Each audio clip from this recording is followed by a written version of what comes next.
Աստվածաշնչյան ընթերցանություն ամեն առավոտ, մայիսի 31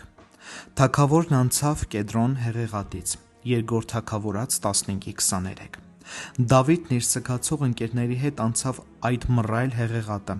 փախուստի միջոցով փրկելով իրեն դավաճանած որդուց։ Այն մարդը, ում հանդեպ բարեհաճ էր Տերը, ապահովագրված չէր նեղությունից։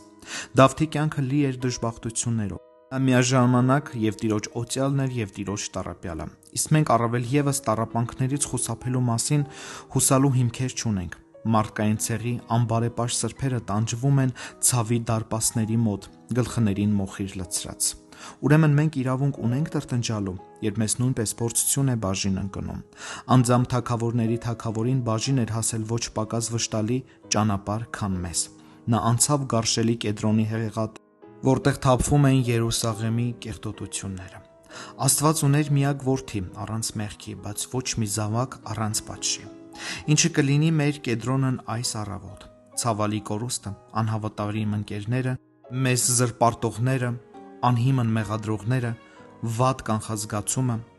այսինքն այն ամենը, ինչ բաժին էր ընկել մեր թագավորին,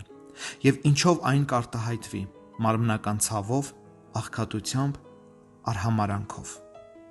Այդ Կեդրոնից յուրաքանչյուրը Հիսուսն անցել է մեզանից առաջ։ Մեր բոլոր ցավերում նա չի լքել մեզ։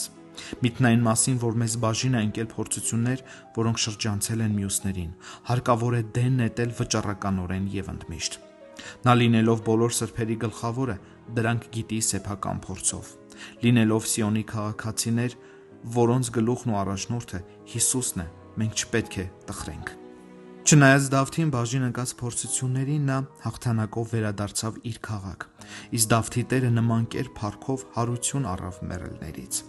Եկեք քաջալերվենք, քանի որ մեզ ևս հաղթանակ է սպասվում։ Եկեք ուրախությամբ ջուր հանենք փրկության աղբյուրներից, թեև մի կարճ ժամանակ պիտի անցնենք մեղքի ու ցավի մռայլ հեղեղատներով։ Քաջացեք, խաչի զինվորներ, թագավորն անձամբ հաղթանակ է տարել, անցնելով Կեդրոնը։ Արեք այդ նաև դուք, Աստված օրհնի բոլորիդ։